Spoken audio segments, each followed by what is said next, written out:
ओम नमः शिवाय। जो महाकाल। दोस्तों, आप सबको पता है सावन का बहुत ही पवित्र महीना चल रहा है। देवादेव महादेव की कृपा आप सब पर बनी रहे। सावन के महीने में आप सभी की इच्छाएं पूरी, सभी का मनोकामना पूरा हो, यही प्रार्थना मैं महादेव से करता हूँ। पूज्य गुरु जी अपने कथा में हमेशा नया नया कुछ न कुछ उपाय बताते रहते हैं। घर के सुख शांति समृद्धि के लिए, धन संपदा, नौकरी, मनोकामना, जो भी आपकी इच्छाएं हो, आपके घर में जो भी कष्ट हैं, उस कष्ट के लिए उपाय बताते हैं। तो आज हम अपने गुरु जी से सुनकर, पूज्य गुरु जी से कथा सुनकर, मैं आपको जो भी उपाय बताऊंगा बहुत ही अच्छे से बताऊंगा, आपको बहुत ही अच्छे से समझ में आएगा। अब हम लोग अपने उपाय की तरफ चलते हैं। हम लोगों का पहला उपाय क्या है, उस उपाय की तरफ चलते हैं। ये उपाय इसके लिए क्या बेनिफिट है। सबसे पहले उपाय का बेनिफिट है कि आपके घर में अगर धन संपदा की कमी हो, माँ लक्ष्मी वास ना करती हो और लड़ाई झगड़े हमेशा होते हो, क्लेश बना रहता हो, उसके लिए यह उपाय है। तो आइए हम लोग अपने पहले उपाय की तरफ चलते हैं। पहले उपाय के लिए हमको सबसे पहले क्या लेना होगा। इस उपाय को करने के मात्र गेहूं के 7 दाने लेने हैं। कितने दाने? मात्र गेहूं के 7 दाने लेने हैं। धन संपदा का उपाय है ये। तो आइए हम पहले उपाय के बारे में सब कुछ जानते हैं। सबसे पहले आपको लेने होंगे 7 गेहूं के दाने। कितने दाने? 7 गेहूं के दाने। लेकिन एक बात हमेशा ध्यान रखना, वो गेहूं कहीं से खंडित ना, टूटा फूटा ना हो, एकदम शुद्ध हो, गेहूं टूटा उटा ना हो, ठीक है। गेहूं लेने के बाद अब आपको लेना होगा जौ। कितना जौ लेना है इसमें गुरुजी ये नहीं बताए हैं कि जौ आपको कितना लेना है। जौ ले लेंगे।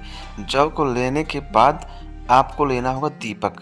2 दीपक, एक नहीं 2 दीपक आपको लेना होगा। उसमें गौ माता का घी होना चाहिए। गौ माता का घी और गोल बाती वाला दीपक बना लीजिए, बाती बना लीजिए, ठीक है।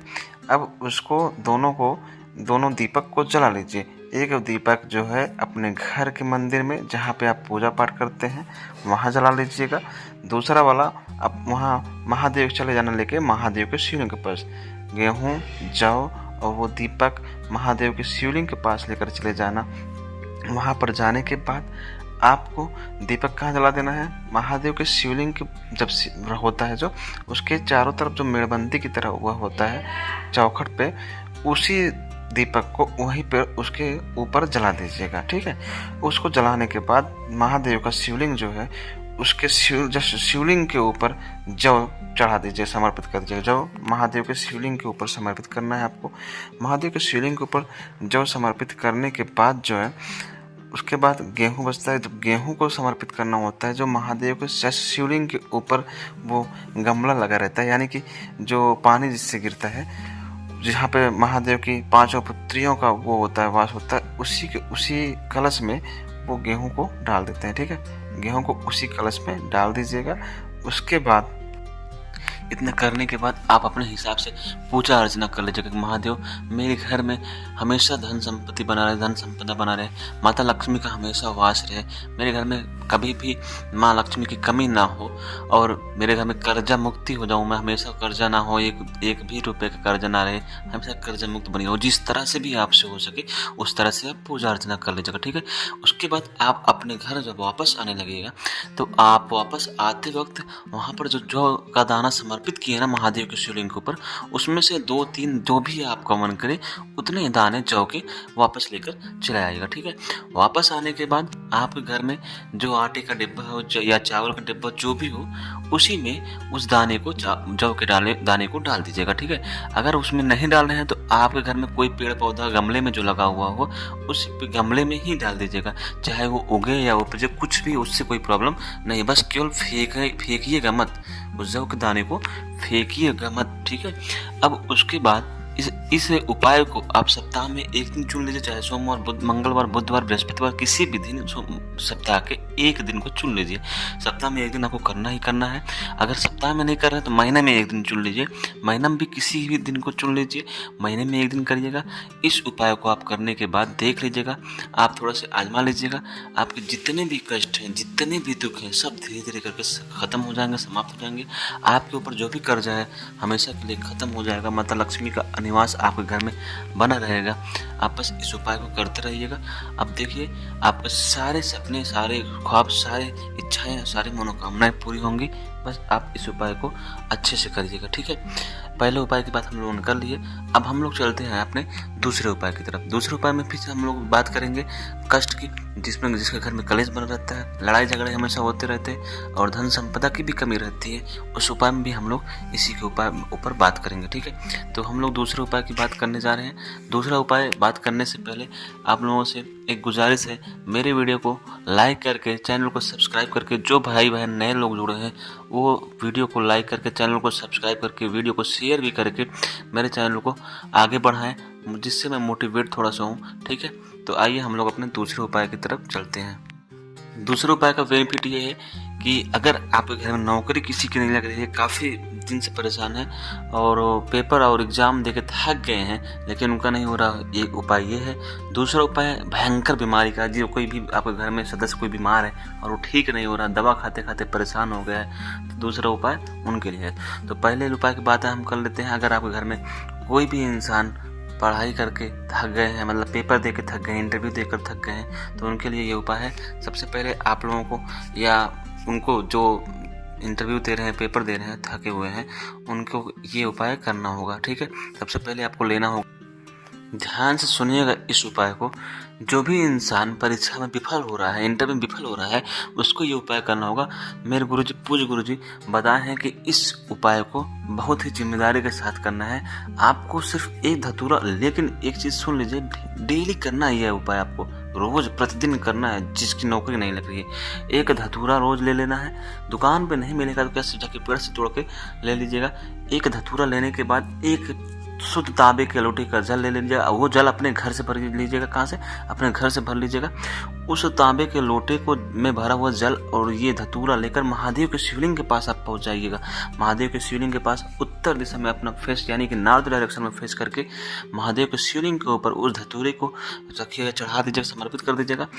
वो डंडी हो विपरीत दिशा में, और जल समर्पित कर दीजिएगा। महादेव से श्री शिवाय नमस्तुभ्यं मंत्र का स्मरण करते हुए महादेव से विनती करना कि महादेव मेरी इच्छा पूरी करिए, मेरी नौकरी नहीं लग रही है। जो भी आप मनोकामना है, आप अपनी मनोकामना मांगिएगा, उनसे पूजा कर अर्चना करिएगा। देख लीजिएगा, ये मेरी गारंटी है, 1 से 2 महीने में आपको लगातार ऐसा करने से, अगर 2 महीने में 3 महीने में आप सफल होंगे, आपकी नौकरी जरूर लगेगी।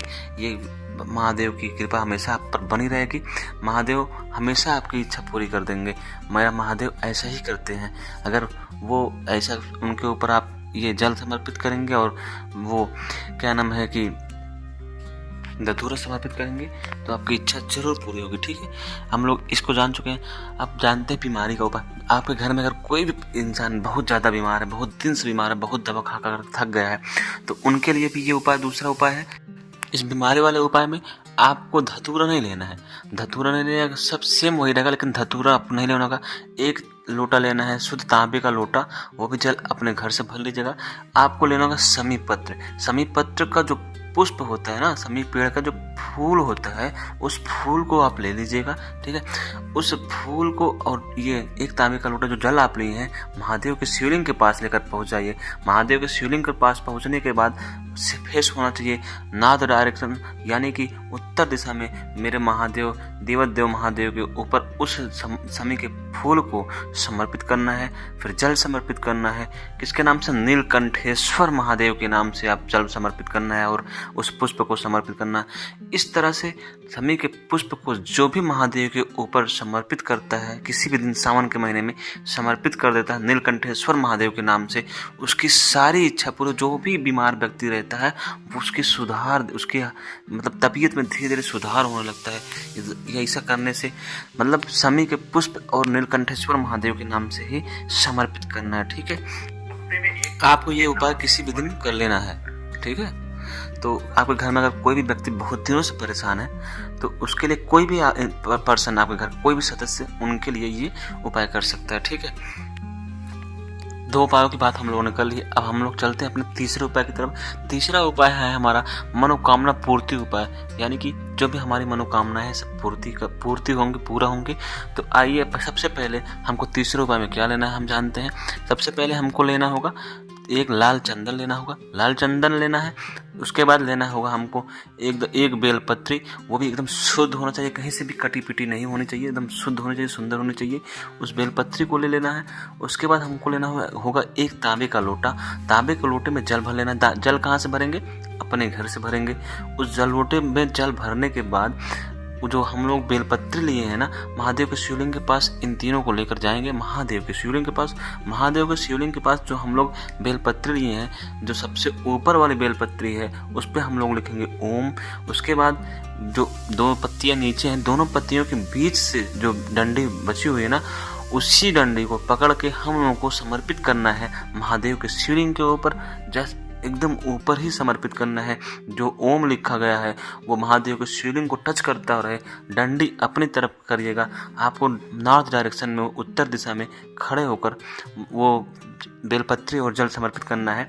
बेलपत्री समर्पित आप जब करेंगे तो डंडी आपकी तरफ होना चाहिए। जो ओम लिख के है वो महादेव के शिवलिंग को स्पर्श करता रहे, ठीक है। उसके बाद आप उस जल को समर्पित करना। जल में वही लाल चंदन डाल दीजिएगा। उसके बाद जल को समर्पित कर दीजिएगा। किसके नाम से?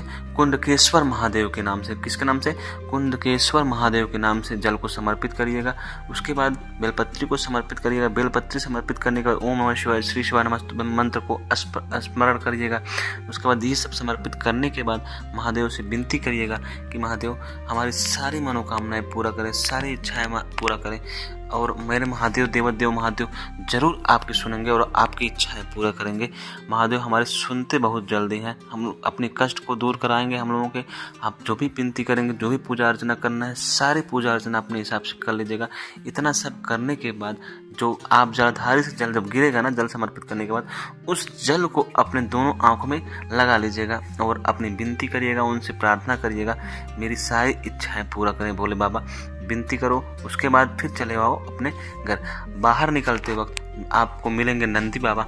नंदी बाबा को जो पैर उठा हुआ है ना, उस पैर को आपको स्पर्श करते हुए, यानी चरण स्पर्श करते हुए, छूते हुए बाहर की तरफ निकलना है और नंदी बाबा से, नंदीश्वर महादेव के नाम से प्रार्थना करते हुए आना है कि मेरी सारी मनोकामनाएं पूरा हो। कोई भी काम हम करें तो विफल उसमें ना हो, ठीक है। इस उपाय को आप 2 से 3 महीना कर लीजिएगा। सप्ताह में 1 दिन करना है। इस उपाय को करने के बाद आपकी सारी मनोकामनाएं पूरे होंगी। देख लीजिएगा, मेरे बाबा महादेव हमेशा आप कहते हैं, पंडित पूज्य प्रदीप जी मिश्रा से जो ये कथा सुनकर हम आपको बता रहे हैं ना, ये बहुत ही अच्छे से हम आपको बताएं, आप समझाने की कोशिश किए हैं। अगर कहीं कोई गलती भी होती है तो मुझे माफ़ करिएगा और मेरे वीडियो को लाइक करके, चैनल को सब्सक्राइब करके मुझे भी थोड़ा सा आगे बढ़ाइएगा, मुझे मोटिवेट करिएगा। थैंक यू सो मच, धन्यवाद। ओम नमः शिवाय, श्री शिवाय नमस्तुभ्यम। ओम नमः शिवाय, ओम नमः शिवाय, हर हर महादेव, जय महाकाल। इस उपाय